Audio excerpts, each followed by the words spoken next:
Recording. Admit everybody in.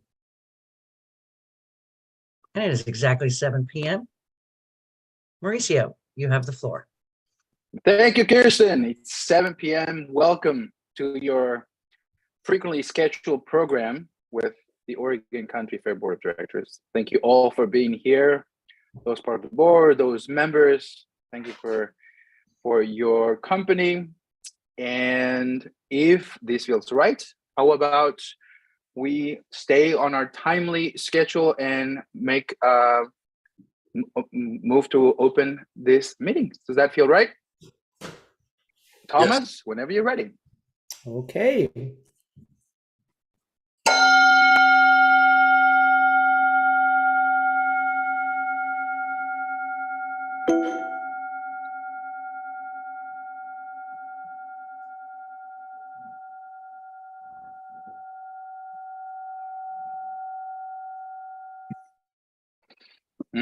Thank you for that. The brief reminder of being in presence with one another and how important this chamber is. Okay, how about we keep this moving forward? And I believe we have, do we have announcements? Do we have anyone willing to make an announcement? I'm gonna try to keep moving in the chat. I see Stephen, please move forward. Hi, I have a few elections announcements. First of all, the international ballots were sent to people on Friday, and I just sent all the Alaska and Hawaii ballots today. So those are in the mail. I'm giving those folks a little extra time to get them. We have a elections work party this weekend where we're going to prepare the rest of the ballots and mail them out to the rest of the membership next Monday. We're a little bit short on workers this year. It's a real busy weekend for a lot of people. So if anybody is interested in getting more involved with the country fair and especially with elections, we would love to have you come out and help us this weekend prepare ballots to go out. You can just contact elections@OregonCountryFair.org, and we'd be happy to have your help, and really appreciate that. The deadline to sign up as a member is September 21st, so we have to have your application in by that date if you want to be able to vote in this election. The Get Out the Vote Candidates Forum will be October 1st. That will be from, I believe, 4 to 6 p.m. If anybody has questions for the candidates for that forum, you can email them to gotv@OregonCountryFair.org. If anybody has not received their ballot by September 30th and they think they should have received it, please contact elections@OregonCountryFair.org, or contact the office. And they'll get in touch with us and we'll see what's going on with your ballot. And that should do it for the upcoming elections work for right now. We'll have some more announcements next month. Thanks. Thank you, Stephen. And before we move into, if there are other announcements, just a friendly reminder that those who are non-board members, we ask of you to keep your cameras off unless you are speaking. Thank you very much. Any other announcements that we'd like to share here in the group?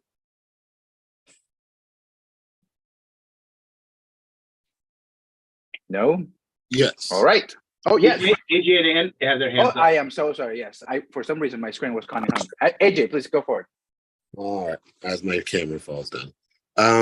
I would like to announce that the board has had 3 closed sessions since our last meeting. The topics were personnel and real estate. 1 vote was taken. Thank you very much, AJ. Anne, please come in. I would like to say that elders have their retreat. The business part of the retreat will be from 10 to 1 p.m. on September 16th with a potluck lunch at 1, and then a walk after that around the fair. For more information, look at the .net site. I also want to say that today represents a day my family and other Fair family members were affected by events 50 years ago from the Chilean military coup that resulted in people being disappeared, murdered, and exiled. And this is something that has had a heavy effect on those of us with families who were affected. Thank you very much. Thank you for sharing. And whew. Okay, now that I'm keeping a close eye on the chat, is there anybody else who has an announcement? Yes, AJ, please come in. I wanted to leave space for this, but I didn't see any hands. Today is also marking of the 22nd year since 9/11. I had family affected. I know many had family affected by what happened that day. I think our politics are still affected by what happened that day. And so I just wanted to get a moment to acknowledge those who passed and those families and children who are still affected by what happened that day today. Appreciate you, AJ. And yeah. All right. Are there any more announcements before we move on to the approval of the minutes? Okay. So if someone would like to make a motion to approve the minutes from August 7th. I move to approve the minutes from August 7th. Second. Do we have a I second. excellent? Thomas and AJ second. Beautiful. We got that done. And now how about we move on to our agenda, approval of agenda, review and or amendments. We We've need got to, it. Right. to approve the minutes. We need to take a vote. You'd think that this would give me some, yeah, okay. So let's go ahead. And if I remember correctly, Stephen, correct me if I'm wrong, then I can ask if there is a unanimous vote, correct? Before we start moving on one name at a time, is that correct? Yeah, you need to ask if there's any input first, though. Okay, You have discussion before the vote. check. What Stephen said. Do we have any discussion? Do we have any input that'd like to be shared?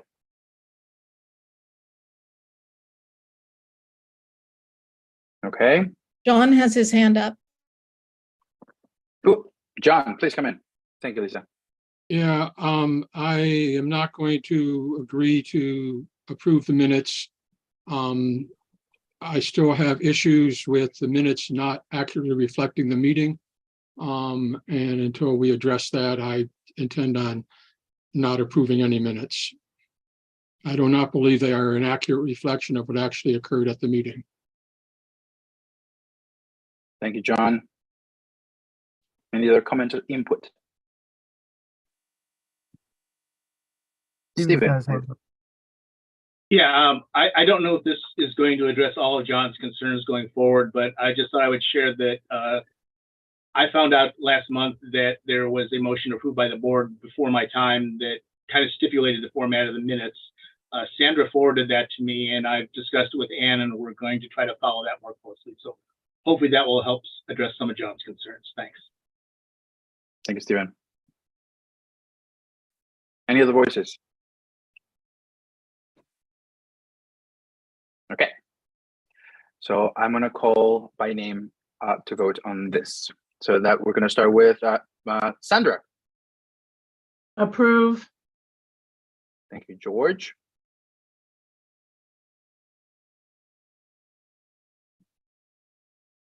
George? Approve, I'm sorry. No problem. Paxton? Approve. Tom? Approve. AJ? Approve. Kevin? Approve. Lisa? Yes.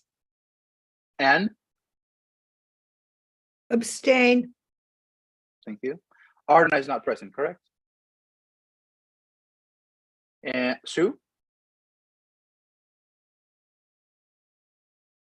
I'm sorry, Sue, I can hear you. Yes. Thank you, Sue. Okay. With majority, then that becomes an improvement, correct? Fabulous. Thank you, everybody.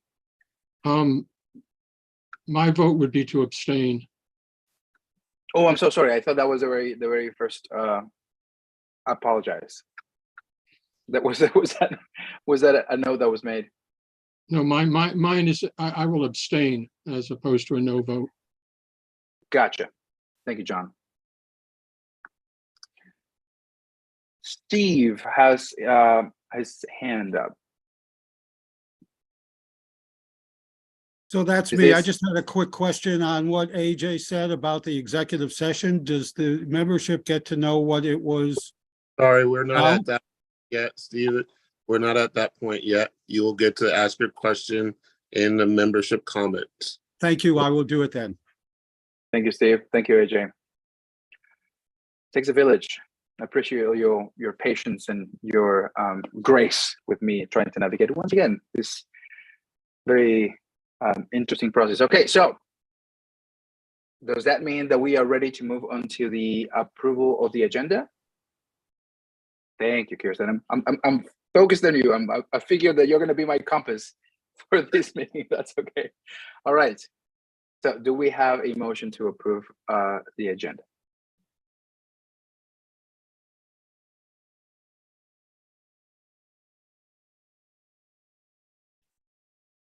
Are we going to make changes to the agenda now or later? Well, it seems like this would be the right time to make that. Need to make a motion to approve and then a motion to amend. There you go. All right. Okay, I Thank you, move Stephen. to approve. I move to approve. I Thank you, second. Sandra. Tom Thank you, seconds. Tom. Mhm. Okay. Now I believe we move on to a vote. Do we have Input. Changes. changes? Okay, Discussion, right, open for discussion. got it. Thank you.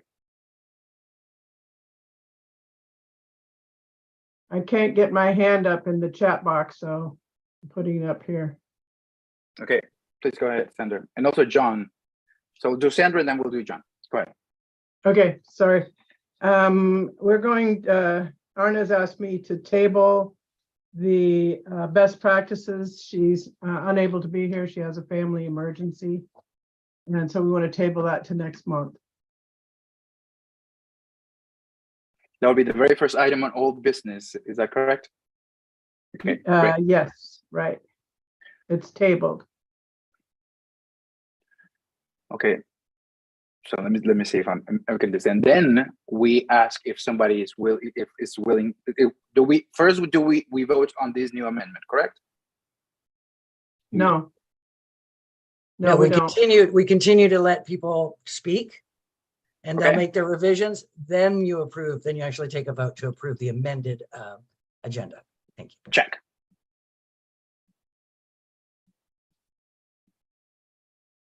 I believe John Silvermoon's hand is in the box. Correct. John, please come in. Well, 2 points. I would like to, I understand the reason for tabling it. The committee best practices. This first was on our agenda, I believe, last March or April. And we've just been tabling it and tabling it and tabling it. And I know that was a problem the boards had in the past. I hope we can address that in the future so that we don't just keep tabling stuff. But what I would like to address is adding an item of new business to the agenda. Reina Lopez of Picun emailed Kirsten and myself about requesting a sponsorship from the fair for their gala on November, I believe it's 10th or 11th. It's November 10th this year. Three of us did submit that as an item of new business. The secretary pointed out that technically we were less than 2 weeks before the board meeting. And the procedure the board had adopted was that new items had to be submitted 2 weeks before. I would like to add that as an item of new business despite that policy, so it's clear to the members that this item is going to be discussed and that Reina would know that it's going to be discussed rather than inviting her to a meeting without knowing whether or not that item's actually going to end up getting discussed. I think it's common courtesy to her. I realize that we don't have final budget numbers, but for now, I would like to add the following item to the agenda. I'll put it in the chat box as new business. And that's to use $5,000 from the board change light item for a 5,000 silver level sponsorship, a transformación, a gala benefit for Picún, Piñeros y Campesinos Unidos del Noreste, Northwest Tree Planters and Farm Workers United, to be held on November 10th, 2023. Thank you, John. Looking forward to that on the chat box. AJ, please come in. Hello, I want to respond to what just happened there. John, when you asked me to be a co-signer for this, I agreed. And we discussed having it on new business, and I also agreed to bring it in October. And I also agreed to bring it from new business to old with you in October. What you're doing now is a disruption of our process. We have voted as a board to bring motions a certain way. And we discussed this, John, and I think it's inappropriate in front of the membership to decide that this one item is gonna not follow our process, and not to have a discussion with me about your plan to do this. Or because I would back out. If you're going to plan to do this, I would back out of co-signing this. The process we have is there for a reason. And I think it's important for the board to know and for the membership to know that it helps keep everybody in check. It also helps us, the board, to feel like there's some equity when we are making decisions and when motions are brought to the board and to the membership. And so I would encourage the board to stick with our process, the one that we've all voted on and that everybody has to follow with this. And John, if you would like to stick next to that process, I would still sign on for it being new business in October and us bringing from new business to old business in October. If you just wanted to announce this for the membership to know, that's one way to do it. But to do it this way, I think is inappropriate. Thank you, Ajay. Back to you, John.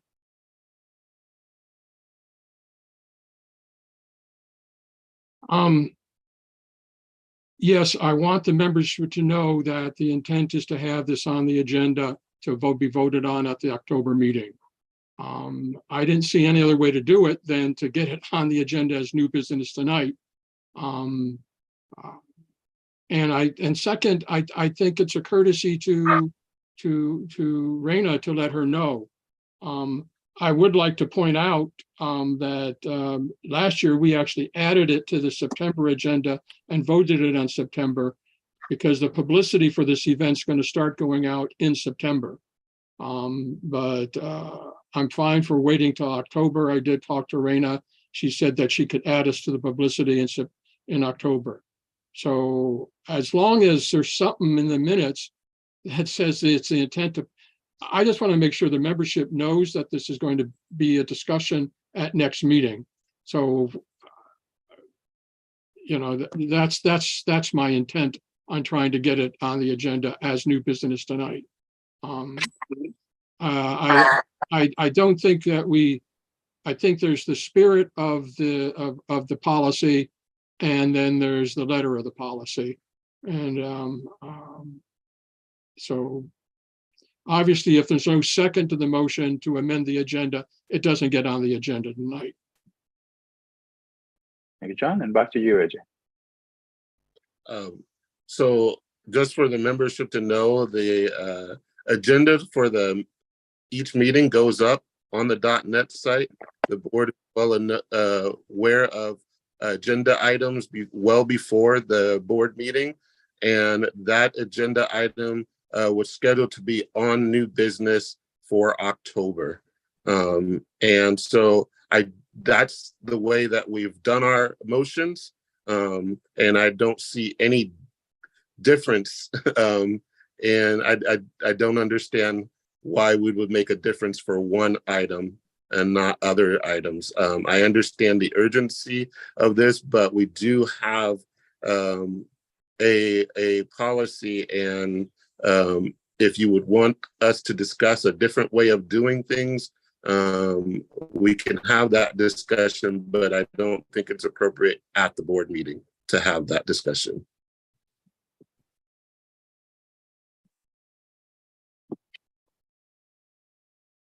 Thank you, AJ. Any other thoughts? I see then 2 items, or maybe just one. So we have the tabling of the best practices that Sandra brought about. And then are we still considering the adding to new business, or did John, I may have misread what you said, John, that you are okay with keeping it as new business for October? And my question is, are we doing both of these independent votes? If there's not a second to my motion to add it to the agenda as new business tonight, it doesn't get added to the agenda tonight. Okay, so we'll still offer it for a motion. Is that correct? No. Okay, no, not yet. Okay, go ahead. Come in, AJ. Yeah, so I haven't seen a second for that one, so we're only dealing with the change for the motion. So sorry. Thank you, AJ. Sorry, Sue. I didn't see you before. Please come in. Happy to second this. I think it would be a service for our members if they knew ahead of time that this was going to be on the agenda. Thank you. Thank you, Sue. So we do have a second. But because Sandra's original change came in before John's, then I imagine we would have to ask for a second on that one as well. And are these 2 independent items? Sandra, please come in. You know, frankly, I don't see how you can, I mean, you're asking for, this is a bigger thing than adding something to the agenda. You're asking to waive the policy that was approved by this board and how we handled new agenda items. So I don't think, you know, it kind of makes a mockery of the process that we've been following and that we set up. So I don't think putting something up on the agenda and seconding it gives it any standing, because it's against policy and it's against our process. So I don't think you can do that. Okay. Thank you, Sandra. AJ, please come in, and then we'll have Anne. Yeah, I think it's important. I was a co-signer to this policy, and I would remove that co-signer to this policy if we're going to do it this way, which breaks our process. And so that would invalidate, and the maker of this motion would need 5 board members in order for that motion to continue. So that's where we are at this point. I withdraw my co-sponsorship of this amendment if the maker of this motion decides to do this in this way. Thank you, AJ. Anne, please come in. I just want to say that anything that has time-sensitive nature to it or importance to it, really, we need to be able to put something like that on new agenda as it's needed. And it may be something like a funding opportunity like this, or it could be something that is I can't think of a word, but you know, an unexpected activity. Thank you. And I think something was happening with your microphone at the very end. Did everybody catch what she said? No. Was it clear? Would you mind repeating the very last portion of what you said, Anne? Oh, I couldn't think of the appropriate word, but Okay. we need to consider time-sensitive activities as well as things that might become urgent that fall in less than 2 weeks before a board meeting. Thank you. Thank you, Anna. Thank you, Anna. And so, okay, we go back to Sandra, please. Well, we did have this discussion before the board meeting and resolved it by agreeing to have it be on as new business next year, next month, and move it to old business, which was okay with John at that point. And it is not, this is not urgent in any way, and that this is turning into a so I don't think that is not the case here.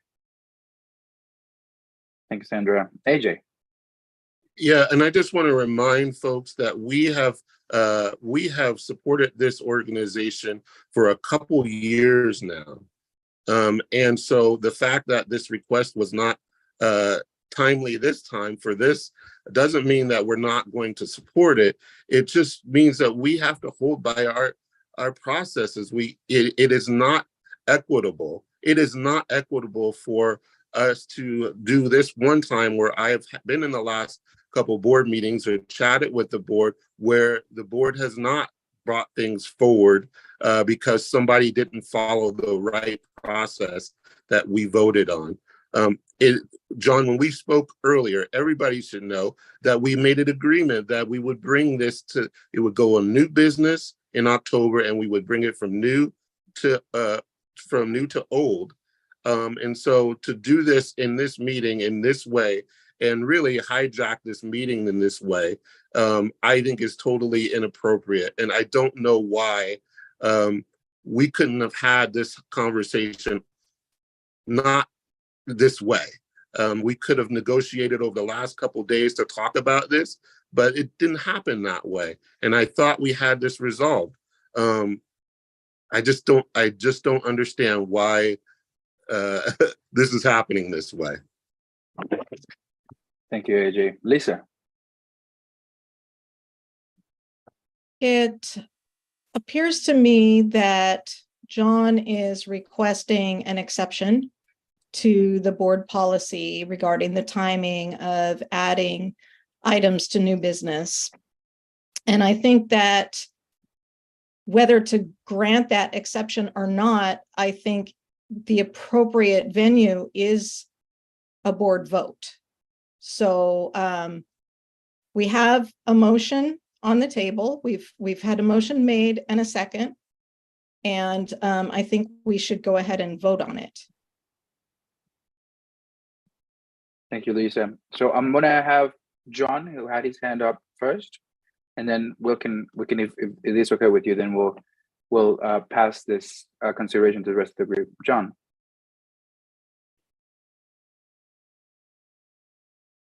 You're muted, John. I realize that. My reply to Stephen Deerkoff when he raised this as an issue that was sent to the board and Kirsten stated, we can also choose to make an exception to the policy at September's meeting so that the membership knows that it will be on the agenda.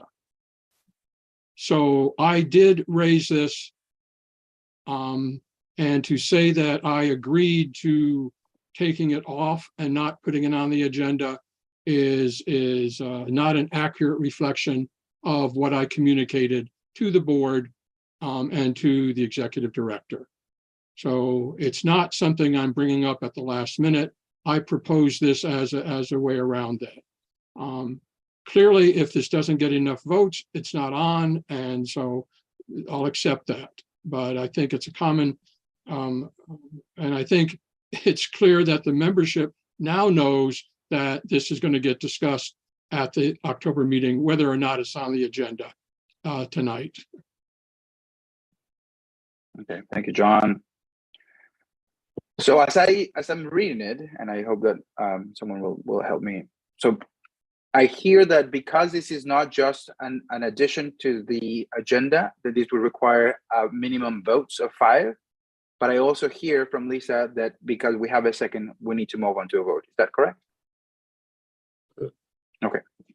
Correct. And it would be a minimum vote of 7 for majority tonight. Okay, AJ, you have your hand. Yeah, something's just struck me at what John just said, and I want to encourage the board to listen real quick. We are trying to find a way to come together and stop some of the division that we've been having for a couple years now.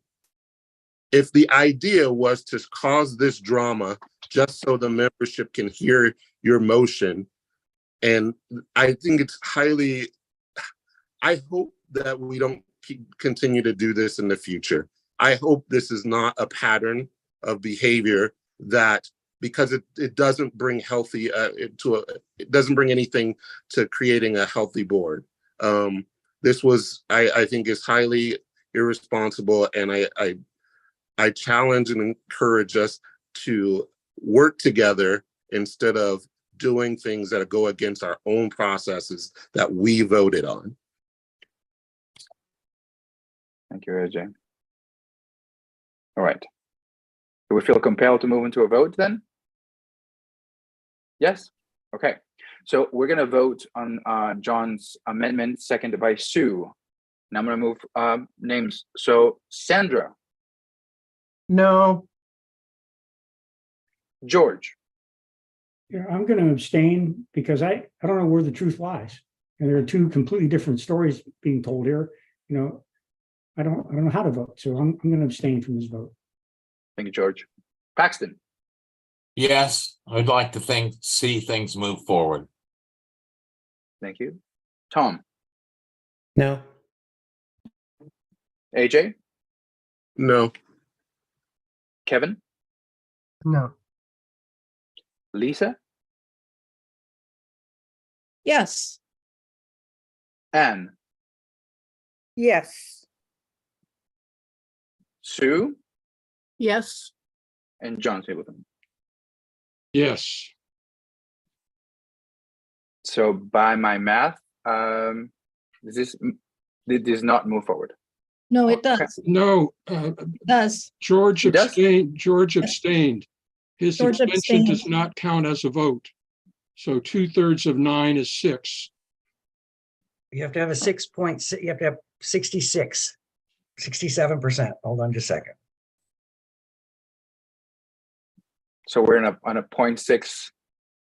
That's a Procedure. 0.555. So 5 said yes, 4 said no, 1 abstained. That means there are 9 active votes. 5 divided by 9 is 0.55. It does not carry. No, 2/3 of 9 is We're 6, gonna, and we had 6. you Yes. guys pause this and go to our parliamentarian. Yep. Who will I make this. counted 5. It takes 6 to pass, but I counted 5 yeses, unless I missed one.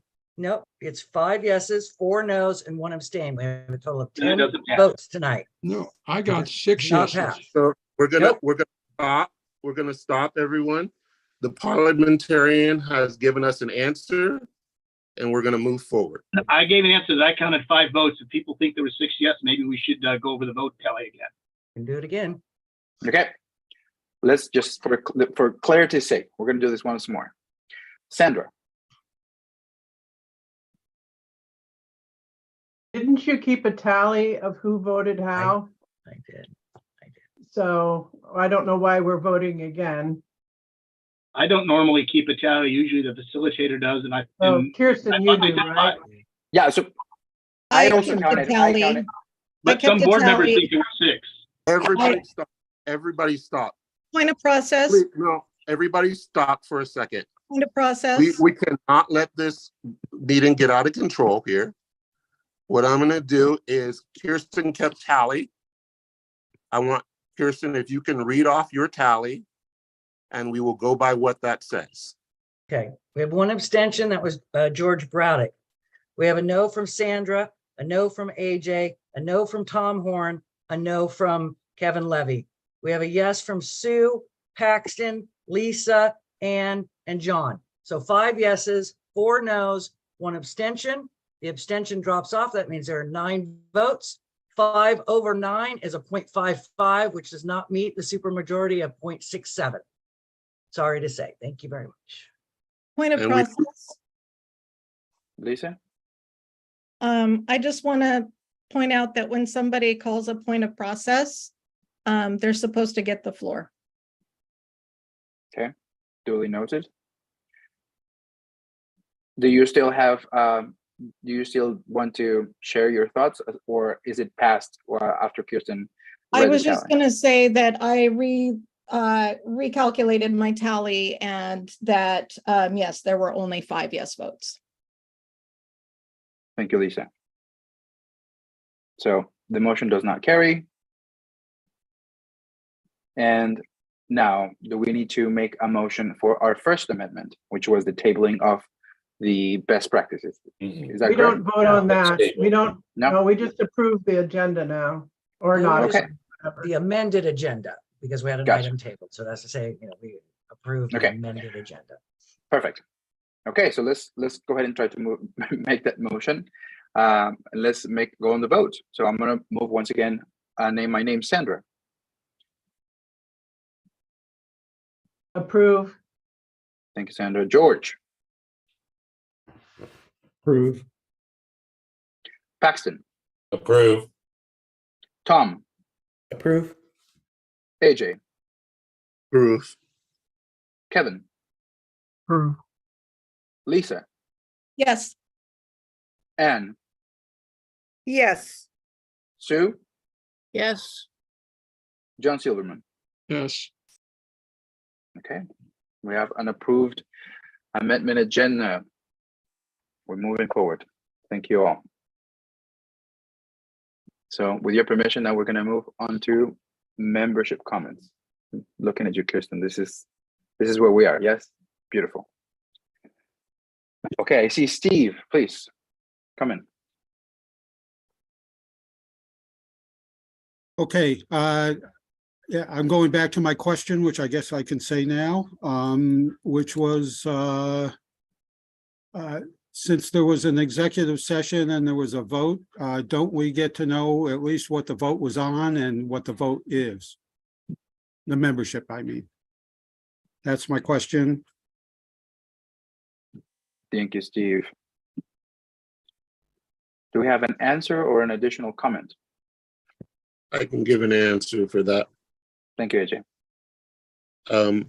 When we are in discussion around the 3 topics, real estate, personnel, and legal, we do not report out anything other than that. And my report was that we had closed sessions on one of those topics, 3 closed sessions on one of those 3 topics. And we took a vote, and that is all I can share at this time. Thank you very much. Thank you, AJ. Thank you, Steve. Any other comments from our membership present today?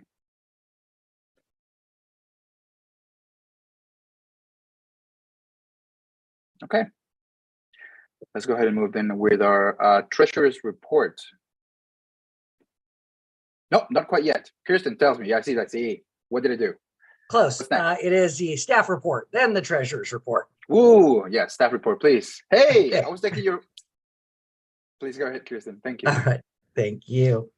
Good evening, everybody, and thank you for your time this evening. We'll start off with administration. Alexis Maddock has been transferred to the position of the site and facilities manager. He is an excellent fit for this position, and he brings years of experience in construction management and 30+ years as a volunteer for Oregon Country Fair. I have posted the event manager position last Friday. Resumes will be accepted through October 6th at 5 p.m. A hiring council, which will include bums, will be created to review resumes and conduct interviews. The board of directors election is October 21st, 2023. September 14th is the deadline to register. So that's this week to vote in the election. The annual meeting is October 14th at 6:30 p.m. at the Longhouse. Pardon me, Kirsten. Yes, The registration deadline is the 21st. That was Oh, a long time ago. sorry. That's Make a okay. note on that, the 21st. Thank you for catching that. Appreciate that. And ballots are due at the Eugene office by 8 p.m. on October 21st, 2023. The candidates forum is scheduled for October 1st at 4 p.m. via YouTube. Please email your questions for candidates to elections@OregonCountryFair.org. I renewed, excuse me, I renewed the trademark of Oregon Country Fair, and I listed the trademark number there for posterity. It will take 5 to 6 months to be approved, and once approved, it will be good through August 12th of 2034. The League of Oregon Cities is having a convention in Eugene in October, and Oregon Country Fair has been selected as a tour option for all of the city managers that will be coming to Eugene. So we will be conducting a tour from 9 a.m. to noon on October 13th. It's Friday, October 13th. So very excited to be able to host a tour for all of the city managers from across the state of Oregon. I also renewed our sam.gov account through October of 2024. This is the site that qualifies us for federal grants and was essential to us getting the SVOG grant. It has to be renewed annually. Turning our attention to the financials, we received an insurance payment of $151,000 for the loss of the winery house due to the fire. Our ATMs at the fair issued $957,000 this year. Last year, they issued $700,000. So I'm pretty certain it was a good fair for our crafters and food booths this year. We passed our SVOG audit, and all documentation has been submitted to the Federal Audit Clearinghouse and to the Small Business Administration. A copy of the audit findings is included in the board packet. I am happy to report that we don't have to give any money back and that we spent it all in accordance with the grant requirements. The 990 and CT12 tax filings are almost complete and will be in the board packet in October. Expenses are still coming in, and we don't know the full financial picture until after September 30th, which is the last date coordinators can submit reimbursements for expenses associated with the 2023 fair. Budget season has begun, and a coordinator meeting will be held on September 20th at 6 to 8 p.m. via Zoom to answer questions and explain the process to the coordinators.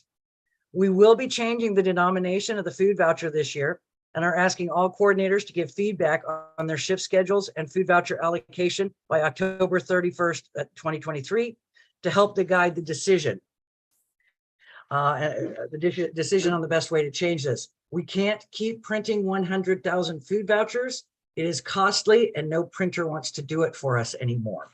So we must make some changes to that process, and we look forward to feedback from the coordinators so that the budget committee can make a decision on what that is going to look like going forward.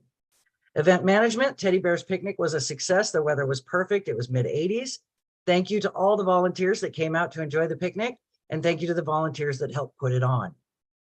The annual Beaver Open took place September 1st through September 4th. This is an annual event that we've had for over, I think, 15 years now. The weather was a little wet, but the tournament was a success. The annual Elmira High School track meet is scheduled for this Thursday, September 14th. There will be up to 500 youth from around the state participating. The new OCF ISD, which stands for OCF Information System Database, project is underway. Meetings are being held with coordinators and others to determine functionality needs. We anticipate rolling it out in first quarter of 2024. For the site, the compost slab is slated to be poured at the end of September. The winery house debris from the fire has been removed, trenching for electrical and water is complete, and a new power pole is being installed. Site cleanup is still underway. Marketing, the 2023 commemorative sales hit the highest revenue ever achieved. Be sure to check out our merchandise site at merch.oregoncountryfair.org. Items that sold out at the fair are being reordered. All of our posters are available for reprint, going back to our very first poster. We will do a fourth quarter merchandise sales push. First poster. Okay. Thanks, Paxton. I'm glad you have the first poster. The guideline change will go live November 1st and close on December 15th. So please keep your eye out for that if you have any guideline change recommendations you'd like to make. We purchased a computer from Next Step for $100 after the $500 nonprofit discount to host Fair TV, which is the archived live stream and historical video of the fair. So we're very excited to have that coming online. And you can watch it on the .net site. We hope to have a public channel featuring main stage archival footage in the near future. Culture Jam was a huge success, and I want to congratulate Jans Ingberg and his team for bringing it back in 2023. Thank you so much for your time. Thank you, Kirsten. Lots of amazing items there. Congratulations on the at least suggested financial success to the ATM, and I mean all the many other things. Good to hear about the reimbursement on the insurance. Very important bit. All right. I feel now we can move into the treasurer's report. Thank you. And I'll give the whole report. It's Linda and Randy's anniversary, so they are out celebrating, and I hope we all wish them well. I'll touch on a couple of the points that Kirsten made to kind of emphasize them. The SVOG audit report that the board gets is the opinion that comes from the auditors, the CPAs that audited we did a program audit. We qualified for that because this was our main source of federal money. And they looked at all the transactions and tested a lot of them and considered our internal controls. So just a huge shout out to Alex and Kirsten and Norma being involved with that part of the financial cycle of recording the transactions and getting them correctly classified and getting them to the auditors. That was a really big deal, a huge lift. And I think this whole thing has gone incredibly smoothly and has helped us so much. So big thanks to all of them. The board gets monthly financial statements. They are draft financial statements. And basically what they're seeing right now, month to month, they're seeing a work in progress. And they're seeing things like this month, the food voucher expense got added, and there's a adjusting journal entry that brings that on. And I don't know why, but on the July 31st statement, the journal entry that brought them on didn't clear the big negative balance of food vouchers outstanding on the balance sheet. It shows on August 1st that it is cleared. So there's a lot of little things that if you look today at what's in your packet, it's not going to look like that when we get it all reconciled and done at September 30th. Hopefully by then, any issues related to the toilet bill get resolved and that gets entered, because right now that's not in there too. You know, for the July report that the board has, it looks like we made a lot of money and there's unpaid bills, and this is only part of a year. We did have a couple of things that happened that were really great. Like we regained $50,000 on the market losses that happened to the endowment. If you remember, 2022, the market took a dip. Our endowment balance held at Oregon Community Foundation took a dip. That's recovering. Not only that, we have received a distribution, our regular distributions that we get from the endowment of $26,000, which will go into the account that we use to disperse the endowment money. The endowment grants. So the endowment is looking a lot better than it did last year. Let me see. I want to touch a little bit more on this food voucher denomination. So this will be a huge change for us. We have 100,000 food vouchers that go out every year, or this last year, 100,000 went out. So that's the limit that the printer doesn't want to print. So if you think about that, if we go to a higher value food voucher, redenominating them, instead of having a $3 food voucher, say it turns into a $5 food voucher or a $10 food voucher. Redenomination is different than raising the value of a food voucher per hour. But because we need to redenominate them and we need to be printing fewer food vouchers, fewer than that 100,000 volunteer hours that we have, we will no longer have one food voucher per hour. That's a massive change for us in the way we think about things, in the way we allocate food vouchers, per crew shift. And the conceptualization is big. And that's why we're asking for coordinators to all submit crew schedules. We want to get an understanding of to what degree we can kind of combine hours.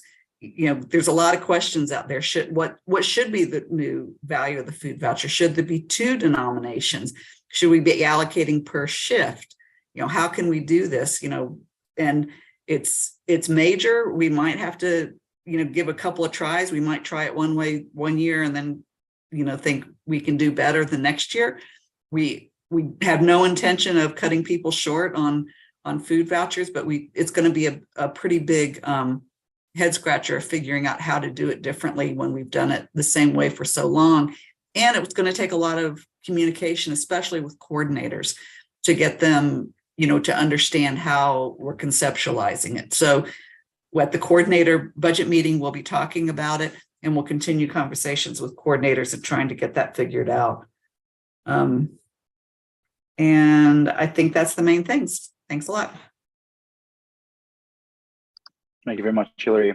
Also point out to Remedios's comment on the chat, there might be, if the printing vendor may be still something that you'd like to discuss, she has an option that she's placed in the chat as well.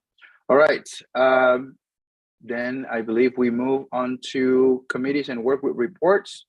And I believe the only one there would be the Emerald Ash Borer work group. Is that correct?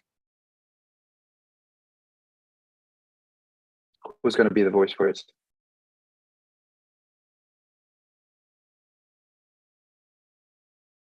Not present?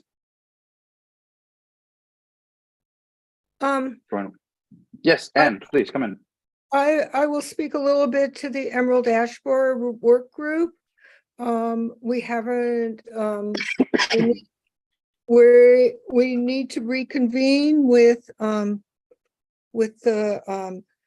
Alexis, and we are keeping strong tabs on the current conditions of the Emerald Ash Borer in Oregon.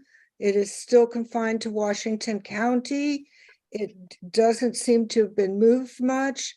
They have strict regulations on movement of firewood with a $10,000 fine there, among other conditions. And we are hoping to have a work session with the board after the election. Thank you. And Paxton, do you have anything to add? Or John? We realize we have a lot of planning to do, and that's going to take and ground verification, and it takes a lot of our time. Thank you. Our first steps really are education and working on education and getting the information out, and also looking in your neighborhood to start identifying ash trees and start counting them and doing an inventory in your neighborhood. This is one of the projects that we're also working on, trying to get people more aware. Thank you. Thank you, Paxton. John, you came on mute. Anything you'd like to add?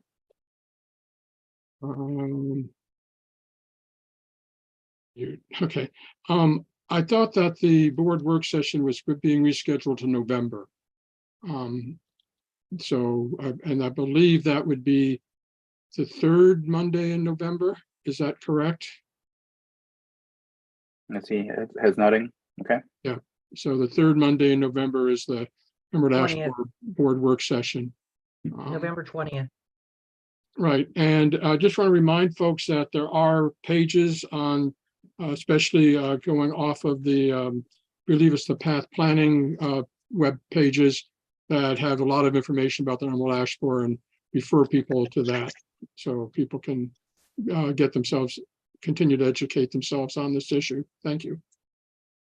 Thank you, John. Okay. Shall we continue forward? Great. Now we move on to old business. Now with the amended agenda, we're going to skip our best practices, and then we're going to pass it on to Sandra and George, who's going to talk about elders eligibility work group recommendations. Sandra. Okay, I'll read the motion here. The board moves to approve the elders eligibility work group recommendation for the process for raising the elders eligibility to 60. We recommend a 10-year plan that would gradually increase age eligibility every 2 years over a 10-year period. If implemented now, an applicant would need to be at least 56 years of age for the 24 and 25 fairs. They would need to be 57 years of age for the 26 and 27 fairs, 58 years of age for the 28 and 29 fairs, and 59 years of age for the 30 and 31st fairs, and 60 years of age from 2032 and after. No one is delayed longer than 1 year till age 60 is reached. Potential elders with health issues that interfere with their ability to perform their volunteer duties from 55 to 59 years of age would be eligible for Compassion Pass program managed by the ED. The passes would be paid for at the same rate as the elders passes. There would be a yearly application for compassion passes, and they are eligible until the age of 59 as long as they cannot perform their volunteer duties. A compassion pass would count as part of the 20 years needed to become an elder. Medical records or doctor's referrals are not required. And I just want to bring up here that Anne has a friendly amendment to this that, do you want to read that now, Anne? Or the part that yes. you're trying to substitute in there? I would like to make a friendly amendment if this is the time to do it. Pardon? I think it would be the time. I think it would be, Okay. make it clearer here. So my friendly amendment is based partly on, Sandra and George can correct me how long this has been on the agenda, but our current application online still states 55 years of age. And the deadline for those applications is February 1st. So my friendly amendment is, would be, we recommend a 10-year plan that would gradually increase age eligibility every 2 years over a 10-year period. If implemented now, an applicant would need to be at least 56 years of age for the 2025 and 2026 fairs. They would need to be 57 years of age for the 2027 and the 2028 fairs, 58 years of age for the 2029 and 2030 fairs, and 59 years of age for the 2031 and 2032 fairs, and 60 years of age from 2033 and after. No one is delayed longer than 1 year till age 60 is reached. And I will accept that friendly amendment. It basically Thank you. just delays the process by 1 year. And then George, I also accept that amendment. and just to include Kevin, because he's the other elders liaison. Although you haven't really been part of you're not named in this motion, but I know you approve this. Okay, so as amended, that is the motion. Okay, thank you. And I have a procedural question that was brought to me. Do we, even as a friendly amendment, have to have a motion to the original? No, we do not. We can move it directly to the friendly amendment motion. Accepting the friendly amendment changes the original motion to include the friendly amendment. So. Okay. Yeah. No, John, come in. I didn't hear a second. Who seconded the motion?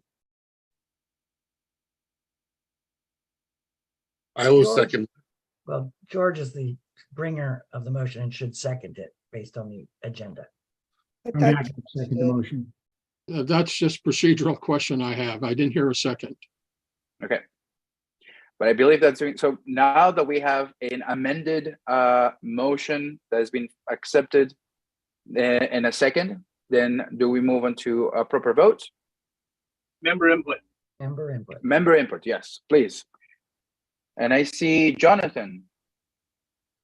You see Hillary? I was on there. Oh, Hillary, I apologize. Yeah, you were right after Anne. Please come in. Yeah, thank you. I want to thank everybody who's worked on this.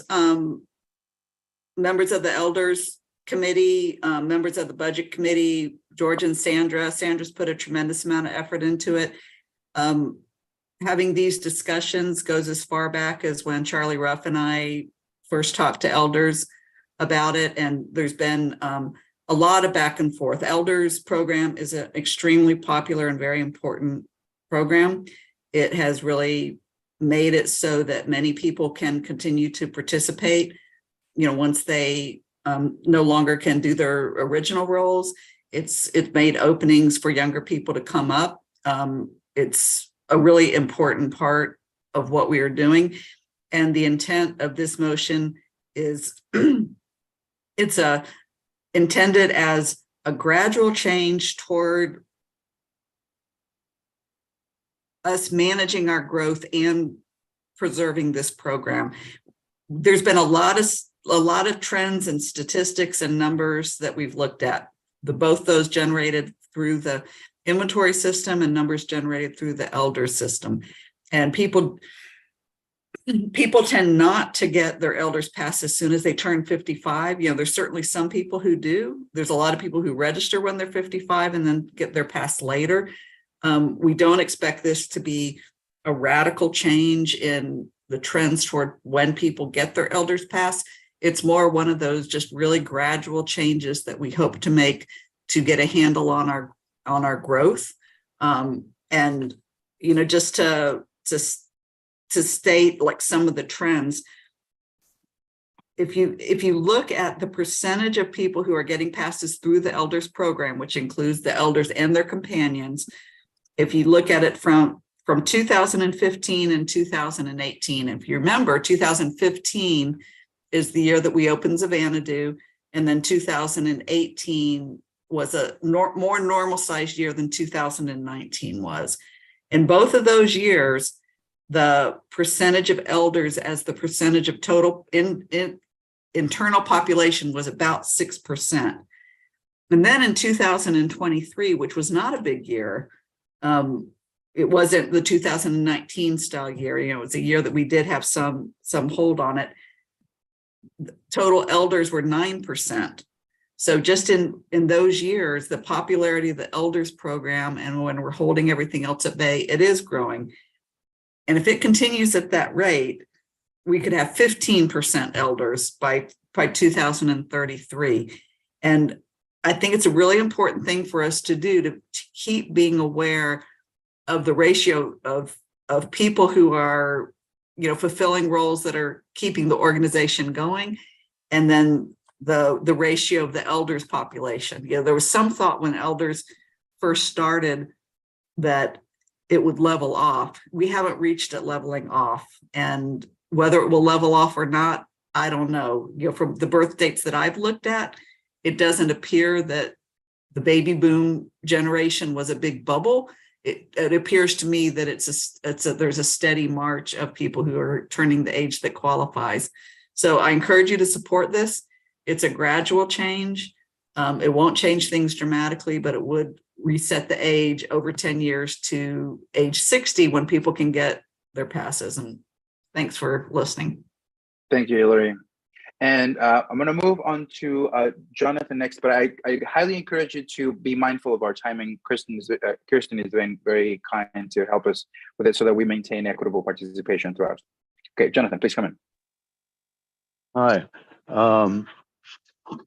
There's lots of conjectures that are thrown around about the various patterns of this program, but Jerry Schultz last year put together a very comprehensive statistical study that included, I think, a greater span of time and also a more comprehensive collection of data than many of the other data presentations that I've seen in this discussion. And his analysis showed that this change won't really make much of a perceptual change in our population, have negligible impact on that. What it will do is harm a few elders here and there, and I appreciate the various amendments and qualifications with compassion passes and so forth.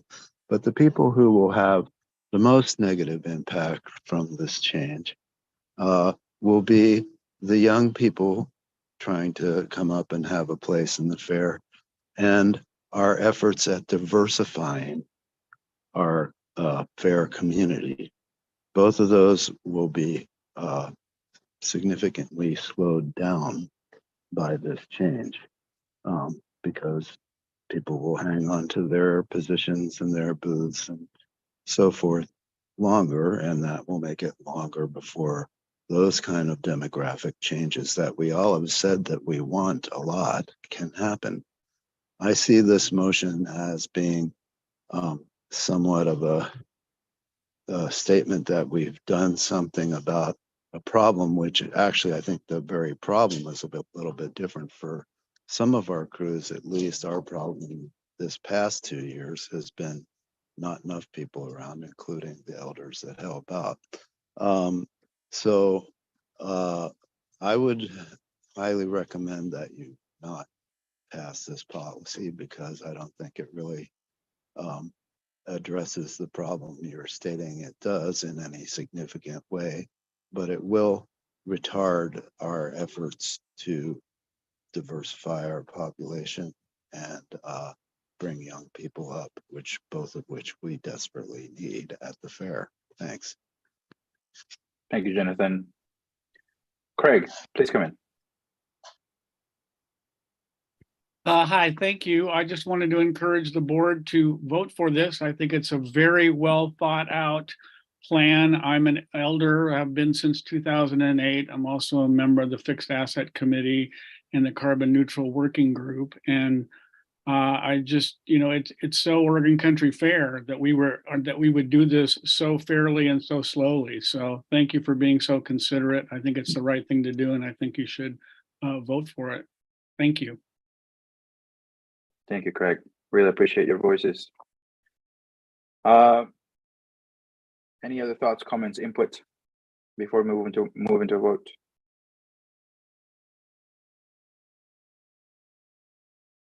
Paxton, please come in. Are we ready for board comment? I'm so sorry, Paxton, what was that? Normally, if the regular population comments are done, we go to board comment. Oh, and okay. I'm happy to be the first one to do board comment if we're ready to do that. Well, please do, Paxton. I was involved in setting up the elders program way back in like 2002, 3, and 4. And that's where our original estimates of the program we thought would probably level out at about 800 elders, and we've effectively doubled it, and it does not seem to be slowing down too much. So I personally support this. This has been a work in progress with elders for several years. The survey that John Pincus mentioned that was done by the elders actually solidified for me that most people really do not even think about applying for eldership until they're close to 60 or at 60. So I think it's a perfect way to move forward with this one. I support this. Thank you. Thank you, Paxton. Anne, please come in. I just want to say that in my friendly amendment, that I did listen to the people who I had lunch with one day during main camp, whose birthdays were May 16th and July 17th, with over 25 years of service. And as they were approaching their 55th birthdays, and they had concerns. And I also want to say that Jerry's study of the elders is available through the Elders Committee web pages on the .net site, and you can read it. Everybody can read it and get an idea. Thank you. Thank you, Anne. AJ. Yes, so I want to just state that this was a process as we started dealing with, I believe, a year or two ago, with really trying to address our population growth. And I want to give a shout out and kudos to the Elders Committee for really, continuing to struggle through this. There's been a lot of conversation, a lot of really good ideas, a lot of folks who spoke their mind and spoke their fears and support of this. And I just think it's important for us to acknowledge the volunteers that are on the Elders Committee as well in this, that had many discussions about this and trying to do their part to help us move forward and really getting a hand on our population growth and how it affects our land. So kudos to you. Thank you, AJ. Sandra. Yeah, I also wanted to thank the elders and the liaisons and everybody who worked so hard on this. And for quite a long time, we went through, a lot of different discussions. And I think that the biggest concern, and I think maybe misconception that there's been out there, is that they don't understand what care that we took so that it wouldn't fall on the shoulders of any, small group of people to suddenly have to expand their eligibility by 5 years. So it every 2 years, it raises 1 year. So nobody has to extend for longer than 1 year. And that is that's pretty, that's really gentle, I think. And I don't think when people understood that that was the case, that it wasn't that suddenly it was going to jump to 5 years, but that every year it would be 1 year. Every 2 years it would increase the age by 1 year. A lot of the fears were handled by that time. So I wanted to thank everybody for working on this for so long. We did work on it for, I think, 1.5 years, maybe almost 2 years. So, we did our best. So I hope you will support it. Thank you. Thank you, Sandra. John Silvermoon. I'm going to vote for the motion. I really don't think it's going to deal with the underlying population question. A lot of folks apply to be elders, but continue to get their passes through their boots or through their crew positions. And I think the research that Jerry Schultz did showed that most people were waiting until they're into their 60s or even their 70s before they actually take an elder pass. So the issue is not the number of elders, it's the number of people taking elders passes, in my view. So I don't think it's going to have that much of an effect on our population growth. I think part of the issue is the number of new volunteers we're bringing on, and that will continue to, at some time down the road, increase the number of elders. It would have been, I don't know if anybody consulted an actuary and actuarial tables, but I think that part of this is going to be more affected by things like the decreasing, life expectancy in the United States. And as those of us getting older die off quicker, quite honestly, that's going to affect it more than what we've actually done here tonight. So, I'm going to vote for it. I don't think it's really going to address the underlying impetus for trying to do this in the first place, which is to control our population. I think that's a whole nother task ahead of us. Yeah. Is there any more board input? Okay. Are we ready to move to Sandra? Were you trying to come in? No. Okay, sorry. So you came on mute. No. Okay. So if it feels right, I'm gonna go ahead and start calling on each one. Sandra. Yes. George. Yes. Paxton. Yes. Tom. Yes. AJ. Yes. Kevin. Yes. Lisa. Yes. Anne. Yes. Sue. Yes. And John Silverman. Yes. Excellent. All right. Good news. And I believe we can move on to our next item. The establishment of the Oregon Country Fair Board of Directors Rules of Order. Who will be making a motion?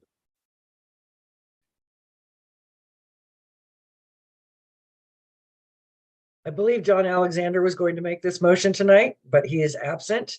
So is one of the other members that are listed as sponsoring this, willing and able to make this motion?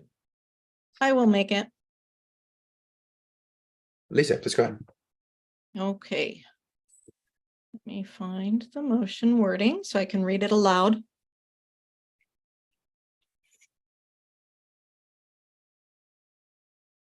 Okay. The board moves to establish an Oregon Country Fair Board of Directors Rules of Order. Whereas a common understanding of the rules of order is necessary for the Oregon Country Fair Board of Directors to function fairly and efficiently.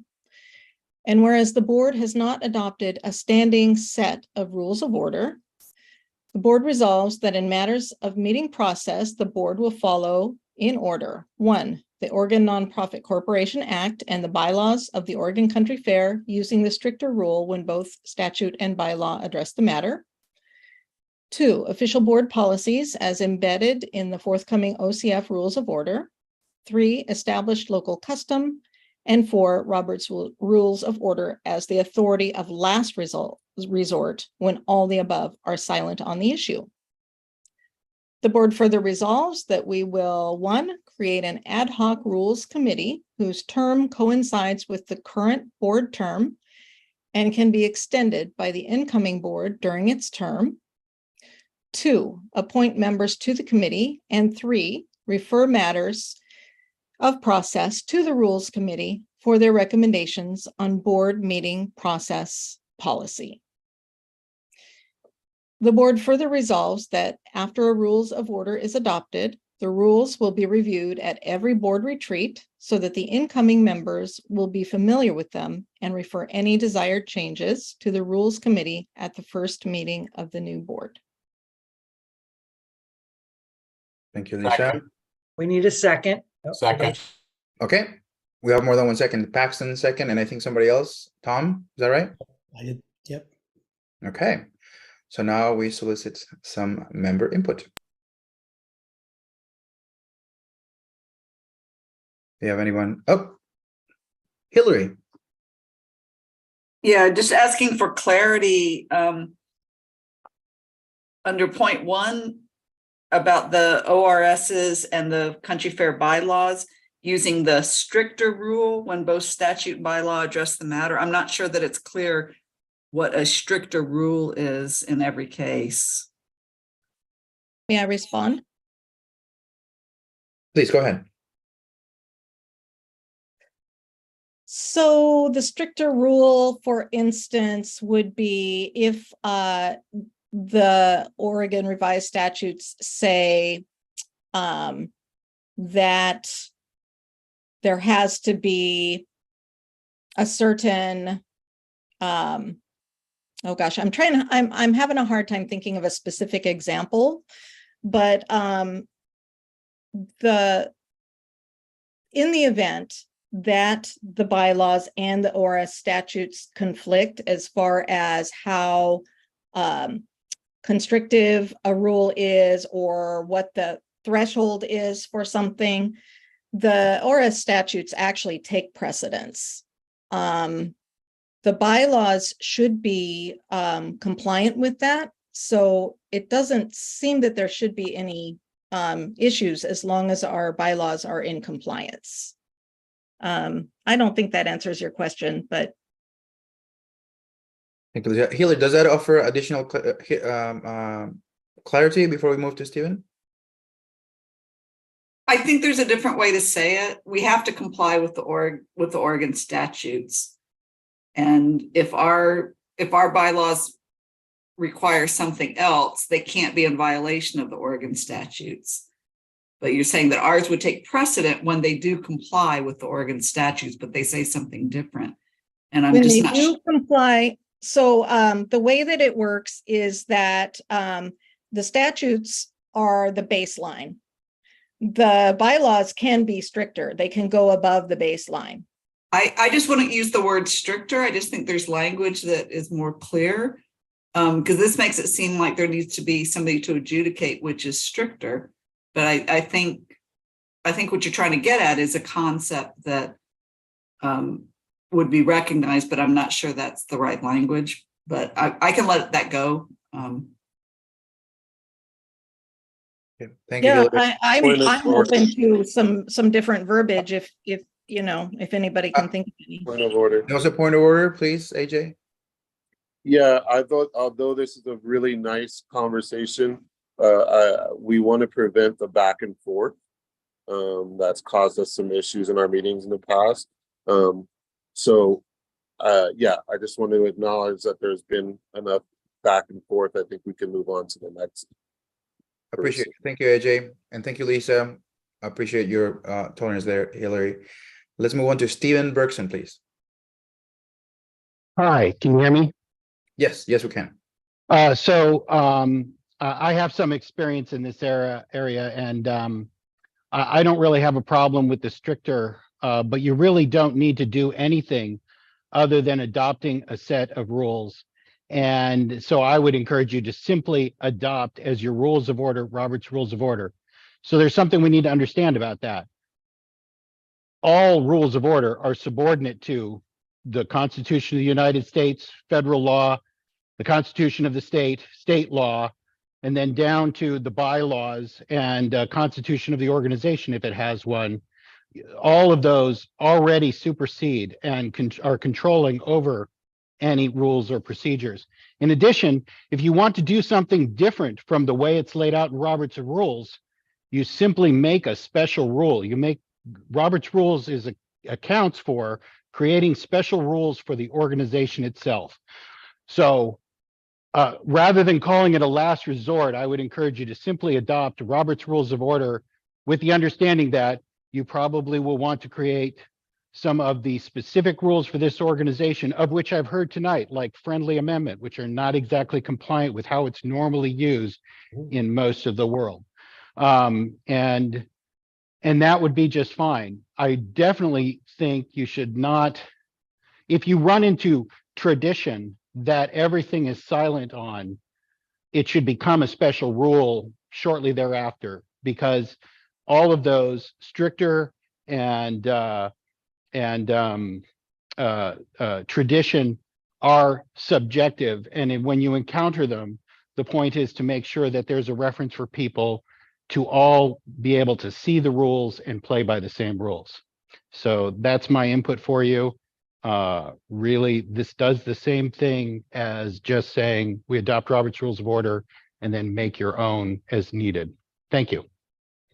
Thank you, Stephen. Jonathan, please come in.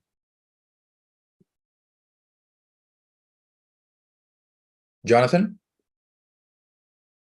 Yes, hi. I like the wording of the motion.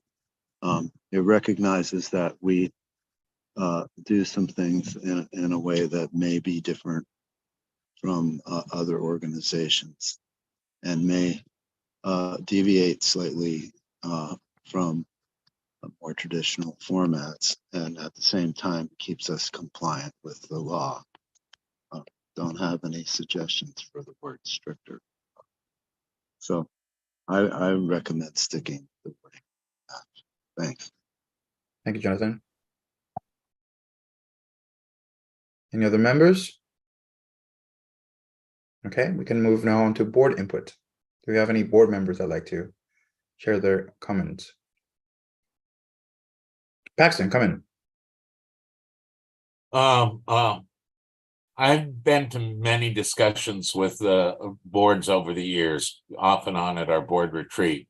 And one of the things we have regularly rejected is full compliance with Robert's Rules of Order. We generally have not felt that works well for the fair. I, in fact, don't even like this motion having it as the last resort, but I think it's an appropriate place to have it. And so I'm supporting that. Anyway, I think that what has worked well is when we get together, we agree on a set of rules that we try to abide by. And this, I think, is trying to help set that up. We prefer to work together rather than work against each other in reality. Thank you very much. Thank you, Paxton. John Silverman, please come in. Yeah, I think it's okay to use Robert rules in the interim. When this came up, I did some research. There are actually other rules of order. I would hope that the committee that gets appointed to develop the rules of order for the organization consider some of the other rules of orders that are out there that may contain elements that are more in sync with our practices, our tradition, our culture. That's one point I'd like to make, that we're only using Robert rules in the interim. And of course, the rules ad hoc rules committee that develops a standing set of rules of order could consider that, or other rules. I noticed that the committee, if the board does not extend the terms of the committee at the incoming board does not extend the terms, there is no one to refer any desired changes to. So that's little awkward wording, I think, in there. I guess the assumption there is that that will all automatically be extended. I do think it's important that all board members have a say in developing the standing rules, set of rules. I would like to propose a friendly amendment that either makes board members automatic members of the committee for the duration of their board term, should they so desire, or alternatively, that says that any board member who attends a meeting has all the rights of membership on that committee when they attend. I don't know which you would prefer, Lisa, but I'd like to propose either of those as a friendly amendment. Thank you, John. So at this point, this is where, do we go back to Lisa to see if she accepts the friendly amendment before we go? Okay, perfect. Please, Lisa, go ahead. Yes, I think I like the first one best, because I think that if a board member is interested in participating on the rules committee, I think it would be best if they did so consistently rather than just popping in and out. Because I know from work with other committees that you get a bunch done and someone pops in that doesn't know what's already happened. It can kind of throw a kink in things. So I would accept the first version of your friendly amendment. Thank you, Lisa. And now I believe we need to get a second on the amendment. Is that correct? Do we have a second on the amended? Paxton has to accept. Okay, Paxton. I accept what Lisa said. Point of order. Go ahead. Lisa, where would that go in? Is that under the board further resolves that the board will, and then the number one? Does it go, and what is the exact wording?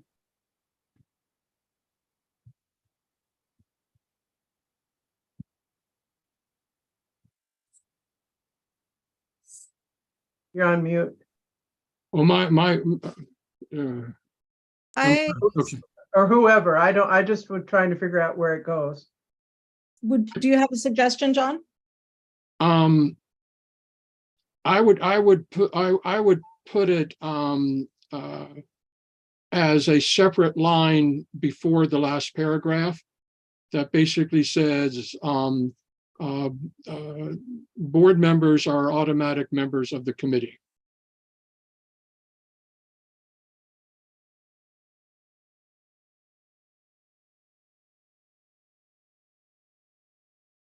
It seems like it would go back to you, Lisa. Does that amendment as he prescribes it? Is that something you Yeah. accept? I was just reviewing the motion language here. I would say the board further resolves that the board will, number one is create the ad hoc rules committee.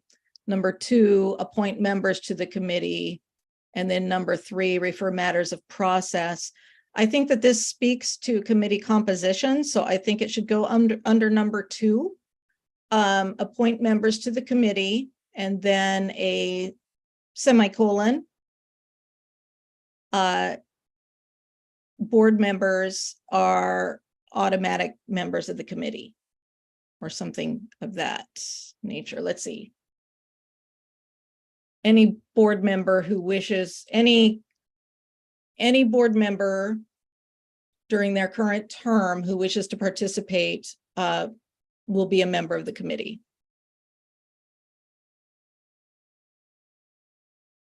How does that sound, John? That's my intent. Yeah, that's fine. Do you accept that as well, Paxton? Yes, I do. Okay. So we have two more comments coming from board members. George, please come in. You know, I'm always reluctant to make another committee. And so I wonder, you know, given all the committees that we already have, is there not some place that would make sense for this to be nestled into what they're already doing, you know, like best practices or something like that, as opposed to establishing a whole new committee and staffing it up and all the things that are associated with that? Has that been thought about at all? How about we keep that just in the effort to try to avoid the back and forth. The AJ, I know you're next. Does that pertain? Is that related? Yes. I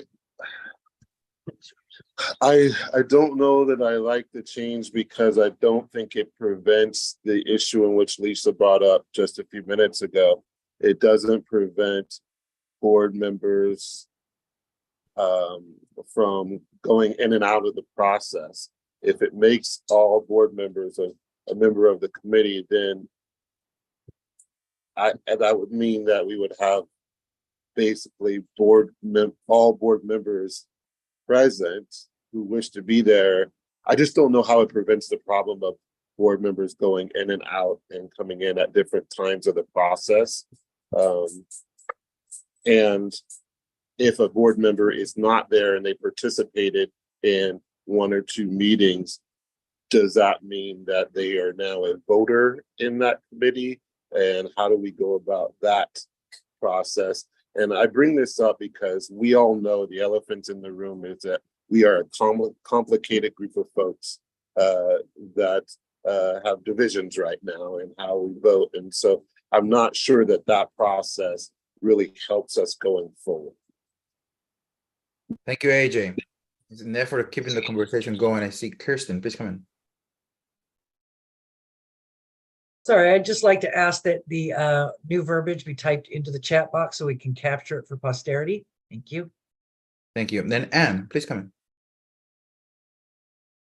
I just, you know, without seeing the new verbiage, I just wanted to say board members are all eligible to be on the ad hoc committee. And I thought that was a better word, and I apologize for my loose H further down in the chat box. Thank you. No problem at all. Sandra, I believe I went ahead. Please come in.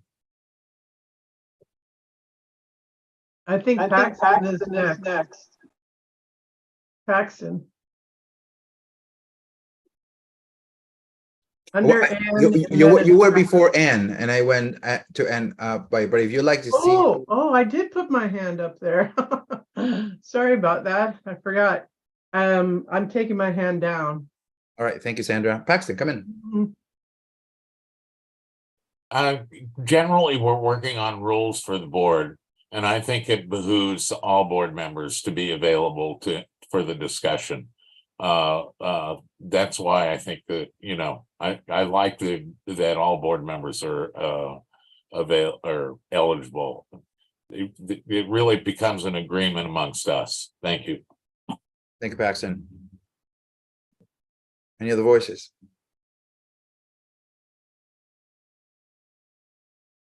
Okay, so let's move into the vote. Well, we got to get the final wording here. Yeah, I have a couple versions, so I need Lisa or Paxton as the or John as the amender to write the sentence in there that they'll be voting on. So we I can have capture. I have a quick question for you. Is this verbiage being tracked in like a cloud document that folks have access to? Or how is this being is this being available as an external document somewhere? This will be captured in the minutes. The exact verbiage of the motion will be captured and the count of the vote will be noted. And so I have a couple different versions that have now been floated. And so it's important that we, not just go off of what my notes say, but what is actually the intent and specific amendment to the motion. Perfect. Thank you, Kirsten. I think Lisa just posted the verbiage in the chat. So let's give us a moment to review.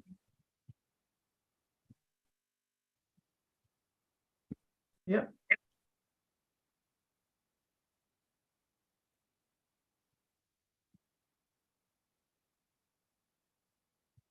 Okay. That's fine by me. Okay. If we're looking at all the same verbiage, do we feel I- like we're ready to move on to a vote? I guess the question I Just please have come in. on, Go ahead, come in, John. the phrase here, current board members will be eligible to participate as committee members. So is that an automatic thing, or does they have to be appointed by the board? So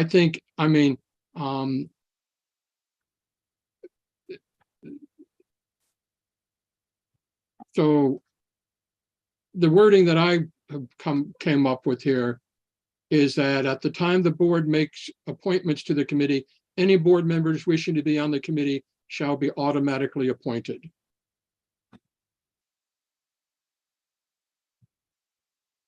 How does that sit with you, Lisa? Paxton?